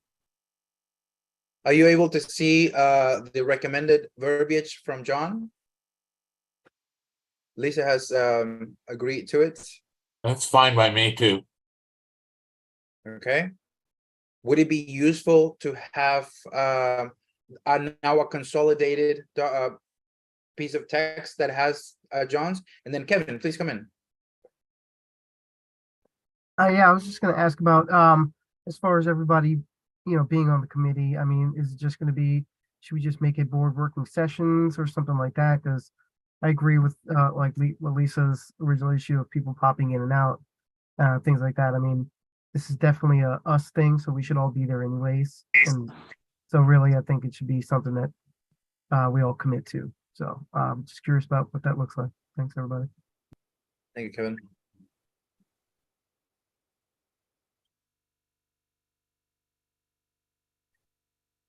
So the language as it stands, approved by Lisa and Paxton, does that mean and being part of the minutes that you're taking in, Kirsten, do you think that this is a good moment to try to move into a vote?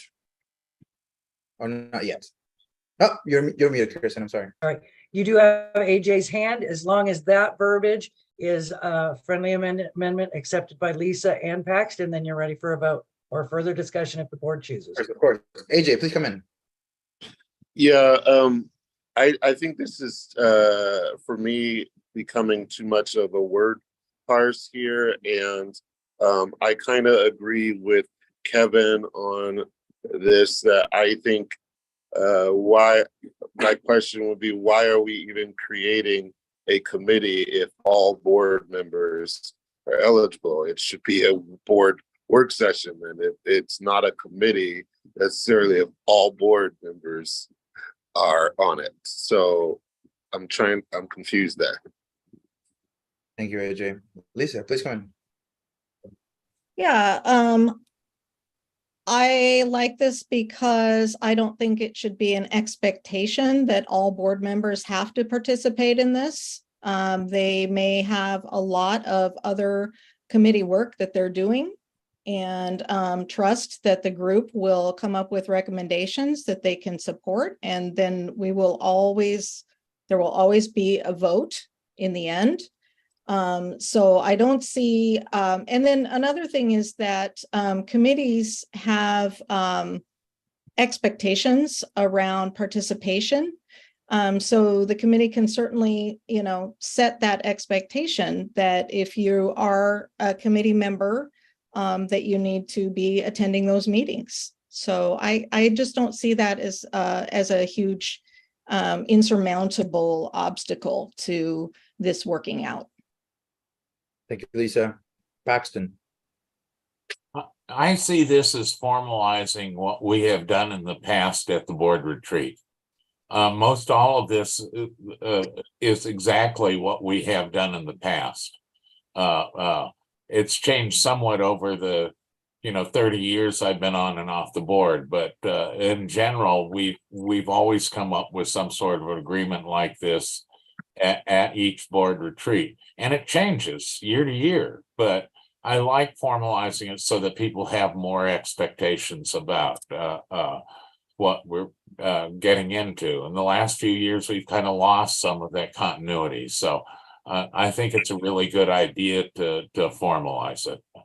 I have no problem with adding another committee, but then I'm one of those people that likes to go to committee meetings. So thank you all.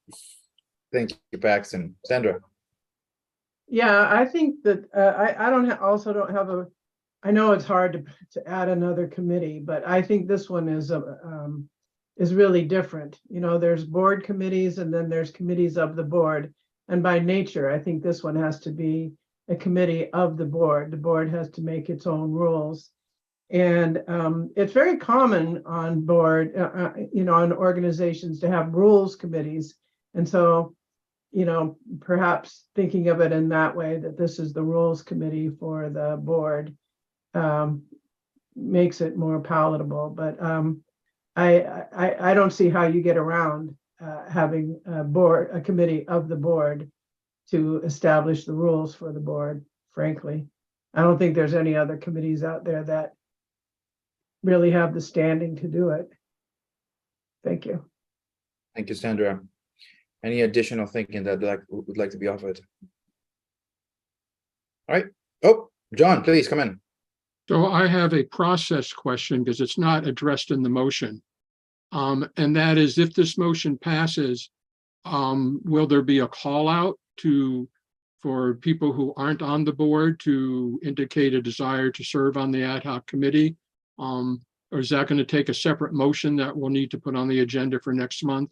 So, or is that implicit in this motion that says the board's going to appoint the committee, that passing this motion in essence is the call out? So that's my question. An answer to be offered? I have a question along with your question, John. For me to understand it, are you saying to do a call out to non-board members to be on this committee, or is it just a call out to board members? Well, both would have to happen. So part of the reason that I did not sponsor this motion in this form is that originally the motion was put forth by some board members that in essence made the board the ad hoc rules committee. And some people said that, well, we need to have other people that besides board members who may be more experienced in rules of procedure and parliamentary procedure to serve. And that's why my understanding, that's why the motion that was originally submitted was dropped, and this in essence was put in its place. So if that's still a concern of people, then yes, we need to have a call out for non-board members. If that's not a concern, then it's just basically the board deciding at the retreat or whenever we decide to meet, or that those board members who are interested in serving indicate, and then that becomes the committee. I could go either way, because I think if it's a board if it's solely comprised of board members, that doesn't preclude board members from drawing in knowledgeable folks to be part of the process. So I can go either way, but I think we should be clear: are we doing a call out or not for non-board members to be on this committee? Or if we want to wait to discuss that later, that's fine too. That's just a question I have, because the way that it's currently worded, it implies that the board can appoint people besides board members to the committee.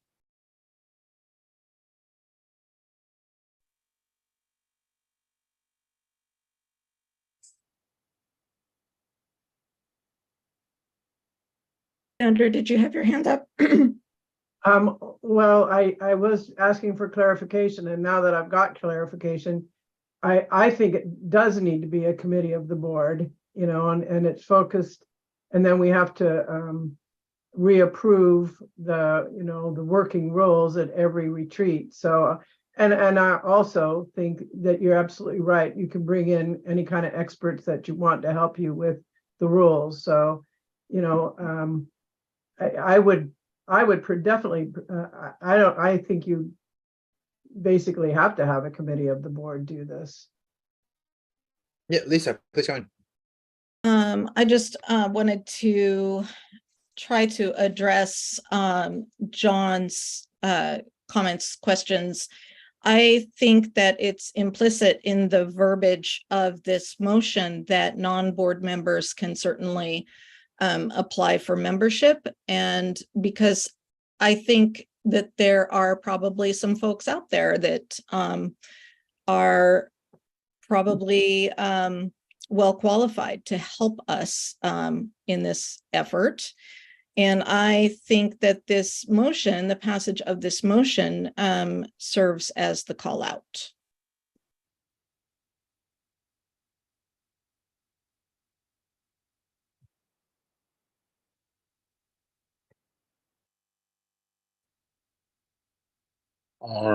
Sorry, I was muted. Come in, AJ. Yeah, as we were talking about this, the question just keeps coming up. We can't even agree on our own members being members of the committee, and that keeps going in my head. Like, how are we gonna vote as a full board on non-board members? Who gets to make that decision? And how are we, does it go by a majority vote on who gets to come in and be a part of this board committee? I'm trying to look at it like from a practical way and where we are right now and why we have this coming up right now, and not overcomplicate it in a way that we end up creating something that doesn't work. And so when I raised my hand, my intent was to ask to table this motion until we can come up with something that is doesn't have as many questions that I feel like it has tonight. And so I'm gonna go ahead and try that. To table it until the next meeting, hoping that we, the makers of this motion, could come back with something and some agreements that makes the process going forward more clear. So I move to table this until next month. Thank you, AJ. Lisa, you had your hand up, and then we can address AJ's tabling, unless this is related to it. He needs a second. Okay, so do we have a second to take him? George? Okay. Okay. Yes. Thank you, George. This is your comment still relevant after this, Lisa? Yes, I was just wanting to point out that no matter the makeup of the rules committee, only the board gets to vote on which rules are adopted. I think, you know, the reason that this is coming now is that I think that some of the tension that we have as a group trying to work together is a lack of a common understanding of processes and procedures. And I see this group forming this committee as a way to try and work together and work through that and come to some common understandings. And so I don't,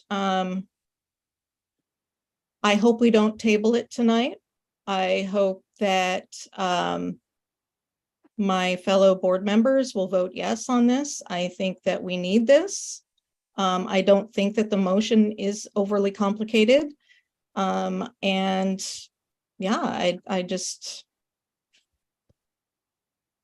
that's it. Thank you, Lisa. Well, I am a bit of a crossroads because then I don't know if we need to, do we need to move chronologically and go potentially for a vote on the original accepted amended motion, or do we go for the tabling since it supersedes the other one? I hope that's Tabling. Tabling goes first. Okay. Vote to table right now. Yep, take your vote. All right. I'm gonna call, unless there is additional comment, I can move through our names. Does that feel right? Okay, here we go. Sandra.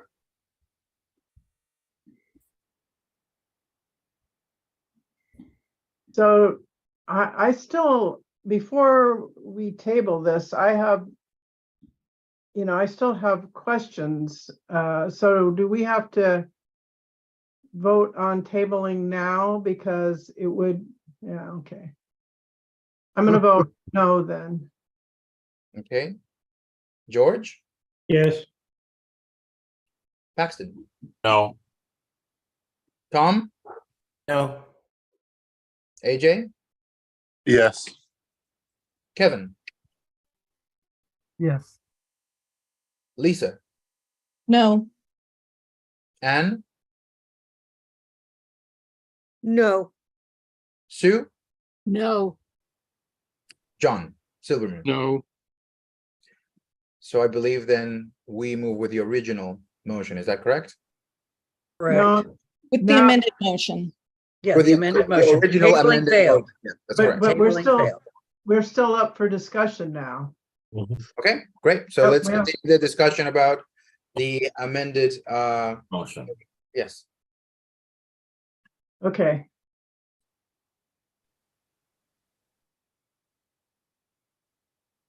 And actually, we also have one more question. I know was this meeting scheduled until 9? Do we need to make a motion to extend? I feel like considering the items that we have left in the agenda, we probably would need to, yes?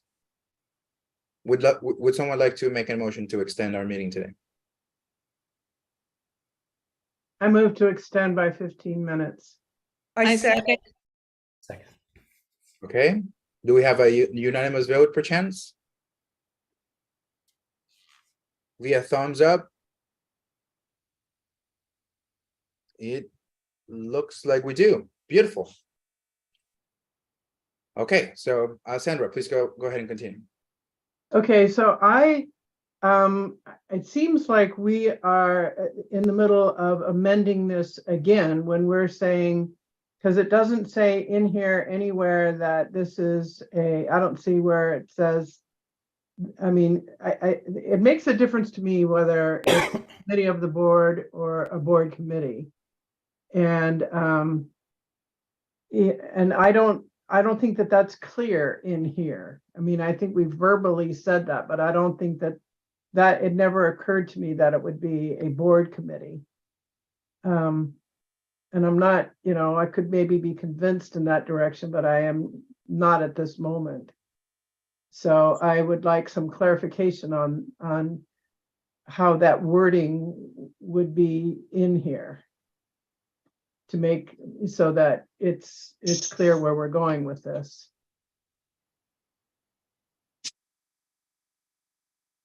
I mean, we can have a board committee that can have experts in the field come in and counsel us on the best way to do things. So that may be the best of both worlds, but I don't see, I think it's I know that's one of the things we struggled with in best practices, that we could not put together rules and mandate that the board did things. The board was the only one that could do that, and that if we recommended things to the board, then they would approve it or not approve it. But they're the ones who decided how, what kind of consequences, if any, or that kind of stuff. And I think that that applies here as well.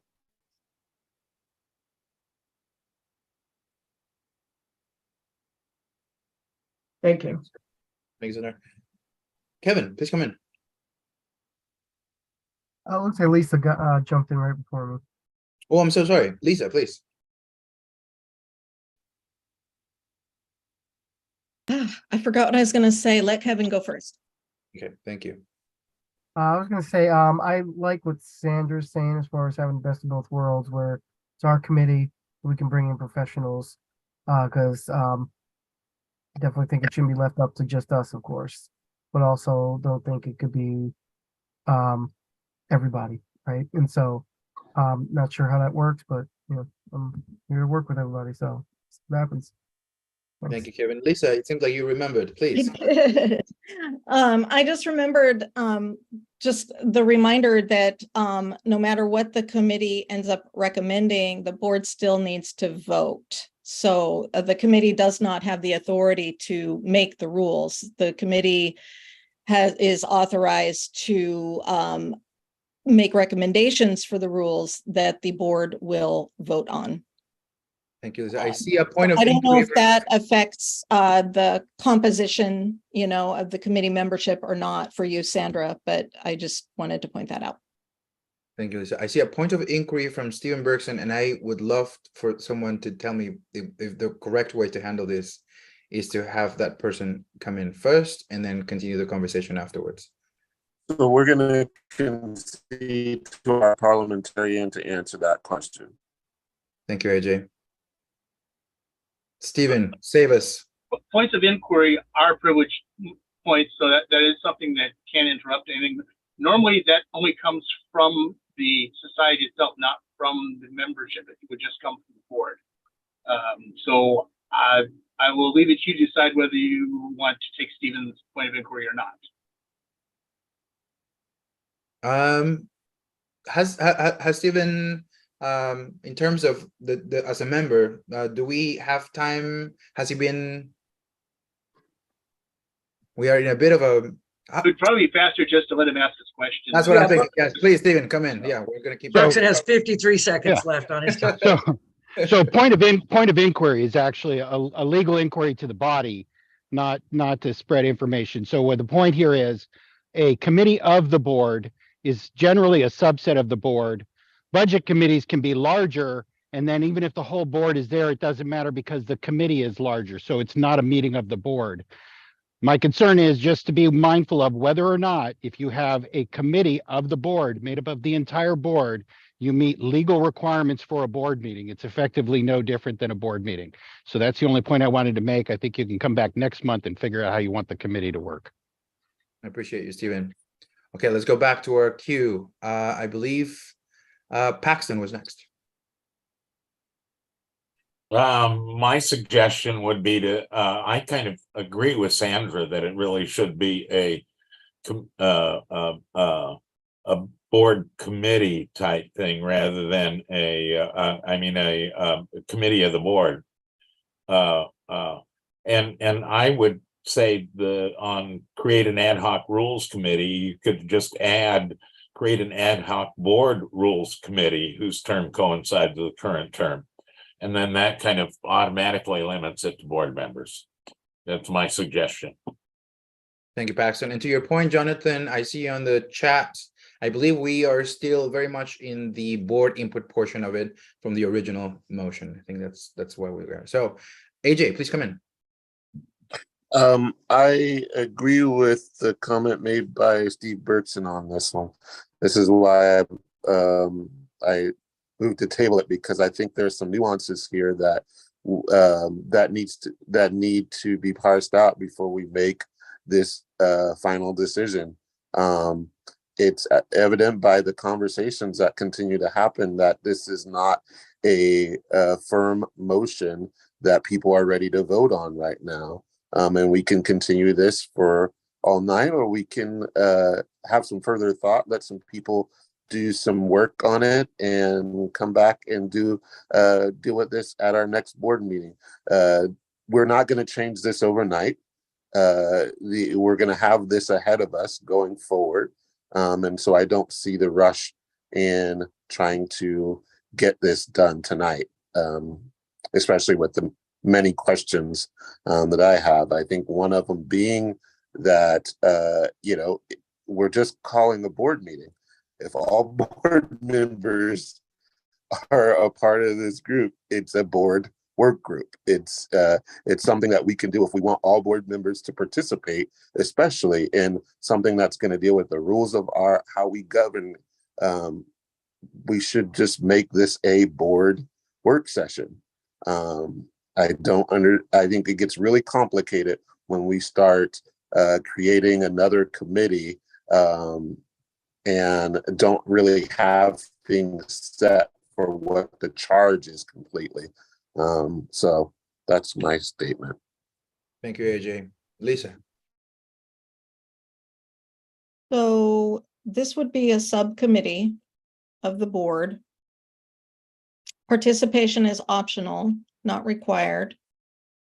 So I imagine that there would probably be a few board members who don't have the bandwidth to participate, and that's okay.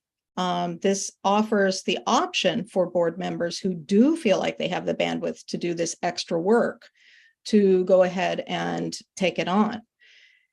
I would like to offer another friendly amendment or an amendment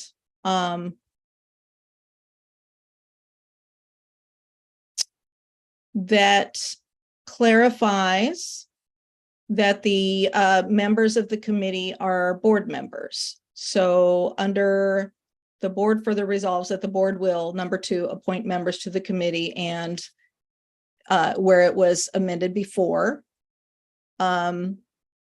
just take out that part, strike the appoint members to the committee, leaving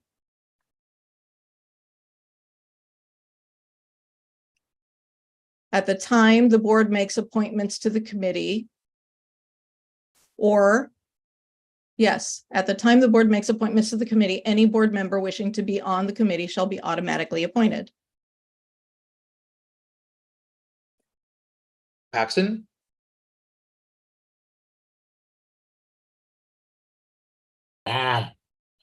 Fine by me. Okay. Kirsten, do you feel that we need to have that language consolidated for current review? Or you think that we have, with this new amendment, the copy fully? It would be nice if we could have the from the board further resolves that the board will down through the numbers in the chat box exactly as they would be voting on it. So we've heard it and we've seen it parsed in piece, but if you would just paste that in real quick, Lisa, and then I think we're at the end of the discussion, and that is a concise amendment. Thank you. Thank you, Kirsten.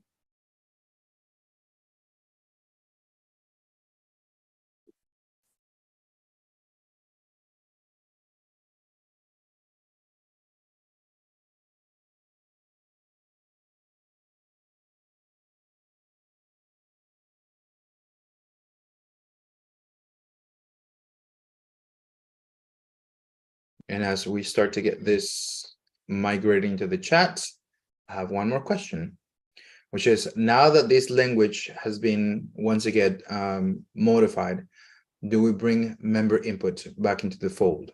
We do not. Okay, great. There we go. Let's give it a second for everybody to review.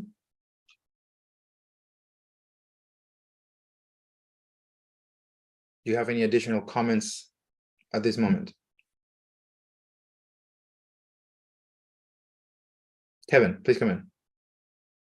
Oh, sorry, I'm just gonna keep confusing things. So does this bring, so now with the new set of rules, with the new amendment we got, does that cover us for the legalities that Stephen Berkston was talking about? Or, and if we all show up, then does it become a board meeting? You know, like, are those things we have to kind of detail inside of there? I imagine. I'm just curious as far as like, now that we have that, instead of it being just a board working section, which that makes sense too, at least as far as bandwidth, maybe folks don't want to have to be at another one. So, but yes, go ahead. Thanks. Thank you. Please, Lisa. Yes, so committees can set quorum requirements. Currently, the quorum requirement for the board is 6, no less than 6. So there has to be at least 6 board members present for us to have a meeting. So the committee, when it is formed, can set whatever quorum requirement is appropriate for the composition of that committee. And it would be legal. And so, sorry, jump back again. So that means it would be a board meeting. It would be not technically a board meeting because it's committee rules that are set, saying even though all of us are there, that's a quorum, but not a quorum that makes it a board meeting. Sorry if I'm getting too lost in the details. I know that you're on the queue, AJ, but I feel maybe Lisa needs to answer this. Does that feel okay? Lisa, go ahead. No, we wouldn't apply the quorum requirements for the board to the committee. The committee would have its own quorum requirements. Thank you, Lisa. AJ, please come in. You're muted. My question would be,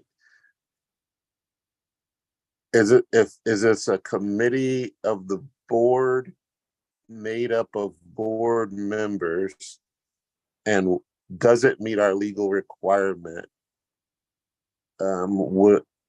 If 7 or 8 board members show up to a board committee, would that meet our legal requirement? I mean, I think Stephen had a good point there, and I didn't really necessarily hear that point addressed.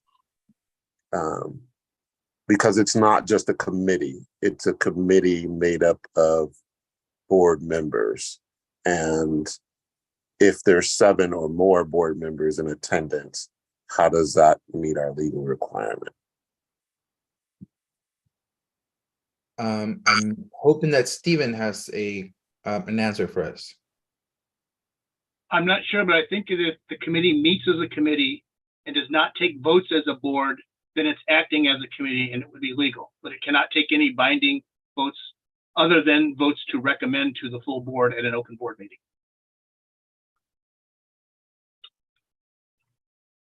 Thank you, Stephen. All right. Any other thoughts? Do we feel ready to take a vote on this? Okay, I'll start calling on. Sandra. Yes. George. I'm gonna abstain. Paxton.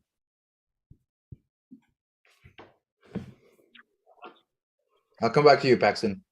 Tom. Yes. AJ. I'm going to abstain. Thank you. Kevin. Yes. Lisa. Yes. Anne. Yes. Sue. Yes. John Silvermoon. Yes. Paxton, are you there?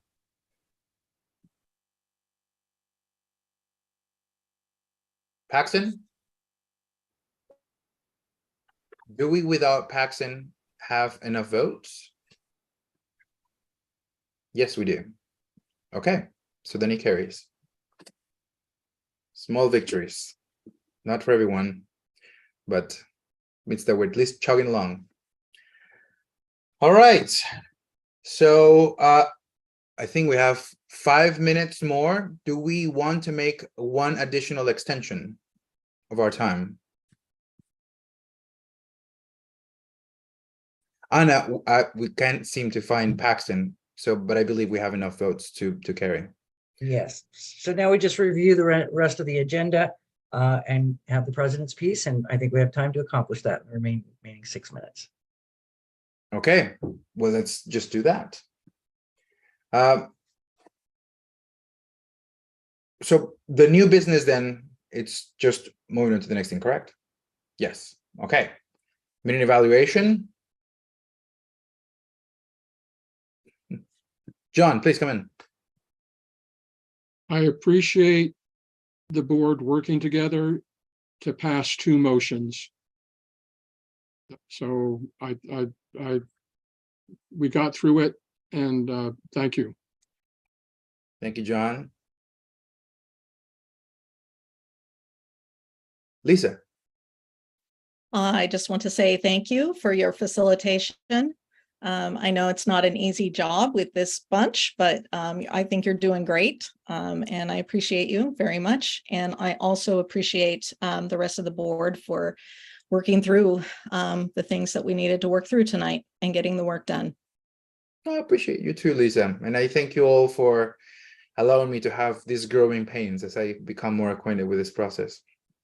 Paxton, we missed you. Just the minute went away. I'm sorry I couldn't wait any longer. Okay, well, we made it. I was the yes vote no matter what. Thank you, Paxton. Sandra, please come in. I was just thinking, Remigio, that I think you could facilitate from Spain. With that, I'd be if you feel that I'm a little bit sluggish today, imagine me trying to do this at 3 in the morning. 3 in the morning? Okay, well, maybe not. But thank you for all you do. You bring a nice light to the meeting. Well, I appreciate it. Thank you. Means a lot. All right. If there is no additional thoughts on the mini evaluation, a board work session. I'm not sure if this is something that somebody needs to address. Please come in, whomever needs to do that. No, you can just go ahead and state it. So now you're just kind of talking about just repeating what's on the agenda. And then Okay, turning it over to the president's piece. Tune in Monday, September 25th, 7 p.m. The topic will be bylaws revisions. Boom. Please, now, next board meeting, don't forget it, Monday, October 2nd, 2023. Wish I could be there. I'll be thinking of all of you while I sip on an agua de Valencia somewhere in the Mediterranean. And now the president's piece. AJ, please come in. Well, hello. We made it through. Thank you, everybody. So when I was thinking of the president's piece tonight, 2 words came to mind. And those 2 words were forgiveness and change. Forgiveness. I believe this is where we need to start in order to start our healing process. Forgiveness is a hard thing to do. I think someone has to forgive themselves before they can forgive others. And so I want to be the first one to give myself a little grace for mistakes that I've made. And I aspire to be better with each moment that's given to me. That's how change happens. I think change has to be something that you decide as an individual to do for yourself first and let that spread to others. And so I hope tonight that you take with you at the end of this meeting, the way that we move forward is to give ourselves a little grace and forgive, and then start the change. And I'll leave you with that. You're a beautiful way to send us off. Thank you. Thank you, AJ. And I feel that there's a sound. Oh, Sue, were you trying to come in? I'm so sorry. I would love to hear a sound as we say goodbye to this month. Maybe Tom. Ringing of the bell, Tom. Good night.